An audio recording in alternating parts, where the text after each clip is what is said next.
Dans cette vidéo, il est question de la Cité du Vatican. Je t'explique où se trouve la Cité du Vatican et ce que tu dois savoir d'autre sur le pays. La Cité du Vatican se trouve en Europe et est entourée de la capitale italienne, Rome. Avec une superficie de 44 hectares, c'est le plus petit État indépendant du monde. Il ne possède pas d'aéroport ou de gare. On y accède par la capitale italienne. Le climat de la Cité du Vatican est méditerranéen. Les étés sont chauds et secs, les hivers doux et humides. Il n'y a pas de conditions météorologiques extrêmes. Les températures sont similaires à celles de Rome.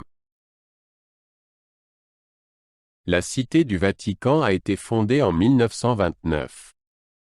Il a été créé par les accords du Latran entre le Saint-Siège et l'Italie. L'État est le centre spirituel et administratif de l'Église catholique romaine. Le pape Pie XI a été le premier pape du Vatican indépendant. La Cité du Vatican compte moins de 1000 habitants. La plupart sont des prêtres, des religieuses et des gardes suisses. Il n'y a pas de famille permanente ni d'enfants. La langue officielle est le latin. La Cité du Vatican est à la fois un pays et une capitale. Elle n'a pas d'autre ville ou village. Le pape est le chef d'État et vit dans le palais apostolique. L'économie est principalement basée sur le tourisme. Chaque année, des millions de personnes visitent la basilique Saint-Pierre et les musées du Vatican. Il n'y a pas d'industrie. Les revenus proviennent également de dons et de la vente de souvenirs. La Cité du Vatican est connue pour son architecture impressionnante. La basilique Saint-Pierre est l'un des plus grands édifices religieux du monde. La chapelle Sixtine abrite le célèbre plafond peint de Michel-Ange.